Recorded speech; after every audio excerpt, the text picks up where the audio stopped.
Welcome to our show, Music and Medicine. I'm your host, Dr. Moshe Lewis. I am so excited today to be joined by Leon Sylvers III.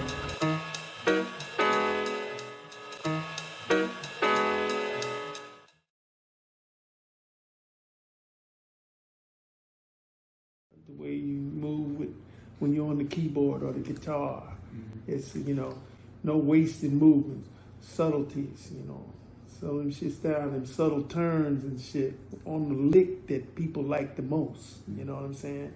That kind of shit is what a lot of artists I see throw that shit away. Except for certain ones, they know. And, you gotta learn how to make people feel comfortable in the studio. Even though you know you're on the authoritative thing, you have to become a leader. But you got to know when to move and back off and go. He was that. Freddie Perrin was more passive aggressive. Remember the one I told you about? Yeah. He did the Jackson 5, all them hits they had. Wow. Yeah. But so wait a minute. You dealing with Keg that does the listening thing. So where did Freddie Perrin fit into that situation? He came in after Freddie. After Keg. Yeah. So Misdemeanor was already out. Yeah, that was with Keg. And then Freddie came in. With Boogie Fever Hotline. Oh, so he was the disco era. Yeah, but he did more than disco, though. He was in the Motown shit. He was before disco, too. Because he just knew how to transfer it over. But he was before disco. So what did he do before disco that we would know? Stop the Love You Say. I Want You Back. All them shit. Stop the Love You Say will be your own. That wasn't disco, but it was played at a dance floor. But it was, right? Yeah, And what else did Freddie do before that? Well, I just remember the Jackson 5 shit. So he did a lot of Jackson 5 shit? He did all the Jackson 5 hits. So except for ABC too. Except for Never Can Say Goodbye and what's the one? I'll Be There. But now I have to ask. T-Boy Ross. And who did Diana Ross's brother. Diana Ross's brother? Yeah, T-Boy Ross. They were talented like that? Yeah, he was. Well, that was the only claim to fame, I think. So one hitter quitter. Yeah. Ain't that a bitch? But that was a good record, though. He put his foot in that one. But now, I'm just saying. Now, I don't want to sound like Doc, but what has created your longevity in this whole industry from even the 70s, maybe the late 60s, to now that you're still relevant? What made that happen? Listening to the radio. Listening to young motherfuckers do their shit. Now, let me tell you. Because it doesn't. I was young, you know what I'm saying? It doesn't matter. Frankly, I think you still are. But I'm saying it doesn't matter what the slangs are. It's going to be different.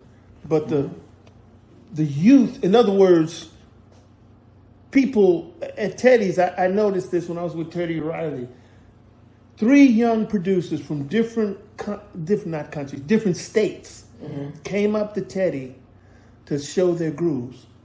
And all these 3 guys had one of my records from the Sylvers. Get out of here. The same one, all 3 of them. Had the same record? The same one in different ways. It was a song called What's It All About on the Sylvers album. Yeah. They had that sampled and rapping on it, and some was singing on it.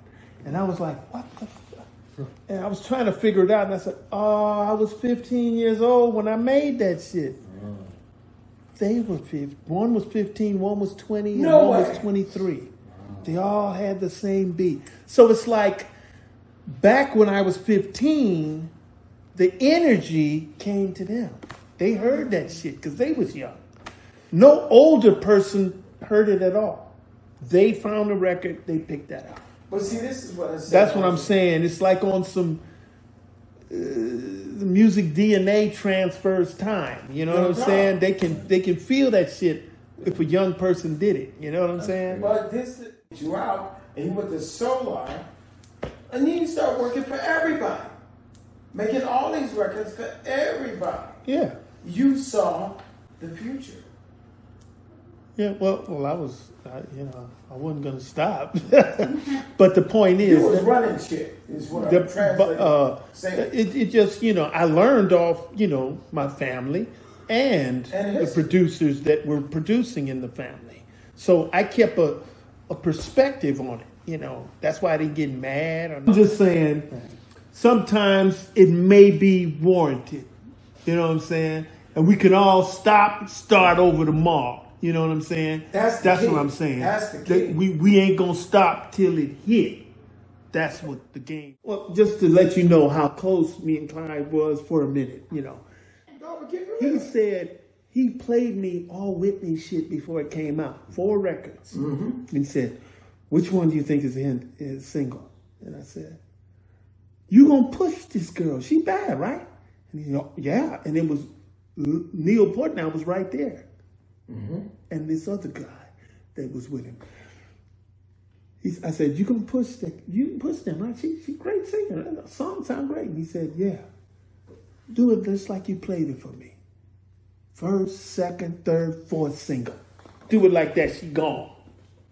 He lit up again like a Christmas tree and did exactly that.